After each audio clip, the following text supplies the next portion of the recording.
Erev Tov Rabbosai, we are arriving this evening at the midah of Netzach Shebahod. Last week we spoke about Hod Sheba Netzach, and this week Netzach Shebahod. These are the two counter midos, if you will, that are probably closest throughout the Surah Saimer. The midah of Netzach Shebahod literally means victory within weakness. It's winning winning in order to be able to lose, or to be able to understand the possibility of concession, the possibility of defeat. What exactly does that mean? How do you have winning to arrive at an appreciation of hodah, of vidui, of being able to feel a sense of vulnerability? So the Tzemach Tzaddik, that's Medal of Vishnitz, different from the Tzemach Tzedek. The Tzemach Tzaddik was the Rebbe of Vishnitz. This is a tremendous Torah on the Anav of Moshe Rabbeinu. Moshe Rabbeinu was Anav Mikol Adam. He was humble from all people, Asher Pnei Adam, from everybody that was on earth. So I asked the question, what do you mean he was humble from all the people that were on earth? Where else are people? They didn't have anybody in the International Space Station at that point in time. Like, what does it mean? Like, more humble than anybody else on earth. So he says, no. On earth was the qualifier, was part of how Moshe Rabbeinu became this way. He was Adam Mikol Adam, Asher Al Pnei Adama, because Moshe Rabbeinu was back on earth. Meaning that Moshe Rabbeinu spent 40 days and 40 nights up on the top of Har Sinai. At least according to Rashi, according to Chazal, it was 3 times round. 40 days and 40 nights of no eating, no drinking, no sleeping, just chavrusa between him and HaKadosh Baruch Hu. So imagine what Moshe Rabbeinu must have. I mean, we can't. The Hasagas of Moshe Rabbeinu at the top of Har Sinai. Like, what was that? It's like pellet. Like, how do you even begin to quantify, qualify, discuss, understand, fathom what Moshe Rabbeinu was achieving up there? And then he came down the mountain, and you have to have a little bit, a lot of Hakros on top of Moshe Rabbeinu, but like a shtik of Rachmanas for him.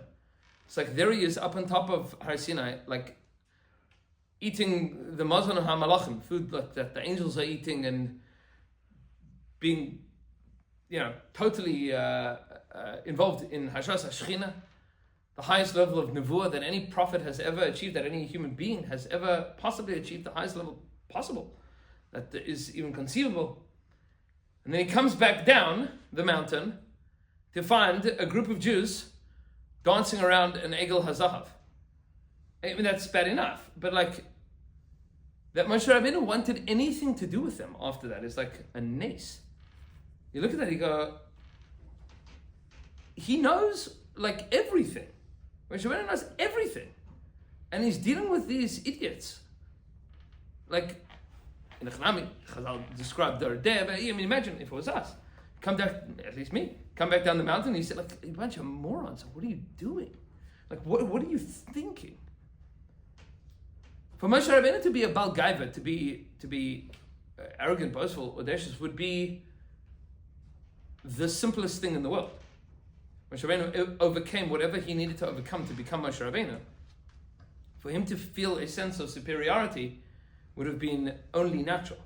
Moshe Rabbeinu is Midas HaNetzach. He conquered everything, conquered, mind, body, and soul, space and time, to be able to be Pel Pad Abibai, speak to HaKadosh Baruch Hu directly, one-on-one.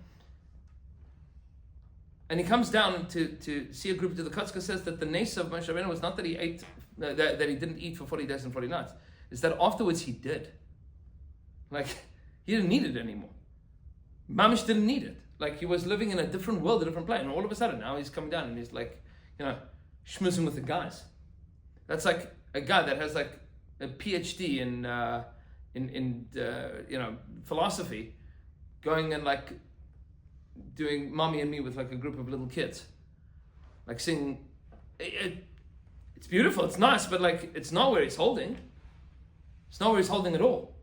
Moshe Rabbeinu had all the right in the world, ostensibly, to be the biggest Bal Gaiva, and he wasn't. Why? Because he realized when I was up in Shemaim, they were still here. Means the asagas that I have, the netzach that I've achieved, gives me not only perspective on me, but perspective on everybody. And so from his Midas HaNetzach, Moshe Rabbeinu achieves Midas HaHod. Tremendous Hodah to HaKadosh Baruch Hu for giving him this Madrega, and tremendous Hodah in the sense of humility. He's Anov Mikol Adam, because he realizes not everybody is he's the only person that's Zaycha to this. No one else is. And if nobody else is, then that means that I look at everybody else with a sense of Rahmanas, with a sense of compassion, with a sense of care that I wouldn't have if I didn't realize that they were still on earth. That's point number one. Point number two, that's Ben Adam L'Chaver to a large extent. But what about in the world of Ben Adam L'Makom? We haven't spoken about Ben Adam L'Makom yet. In the world of Ben Adam L'Makom, there is an avodah that, and we've spoken about this before, Parshas Emor, maybe we'll speak about it again this Shabbos.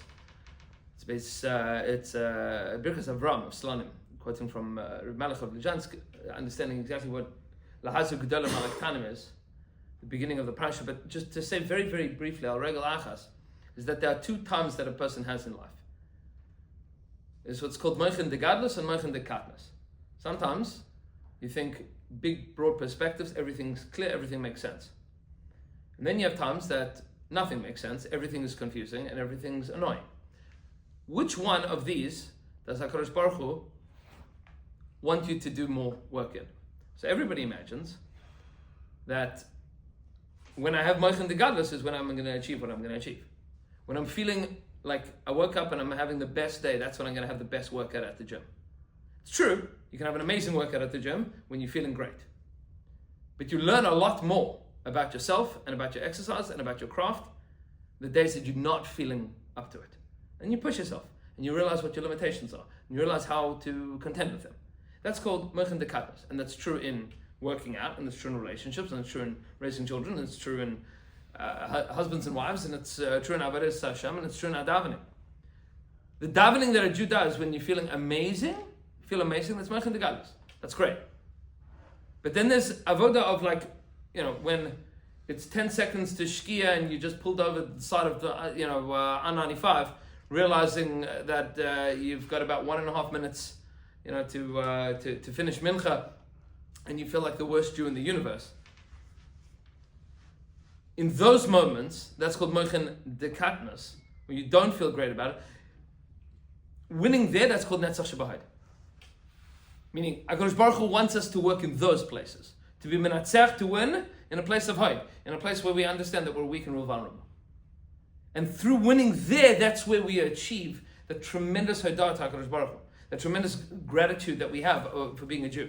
That's the middle of Netzach Shebahod. And our relation between us and Hashem is when you don't feel like you're going to win and you try anyway, that's Netzach Shebahod. Whether I win or lose is irrelevant. I'm going to try. I'm going to try to win. Even though it's not, the circumstances are against me and I'm not feeling up to it and everything is going wrong, I'm going to do it anyway. That's called Netzach Shebahod. Be'ez Hashem Yisbarach, to be continued.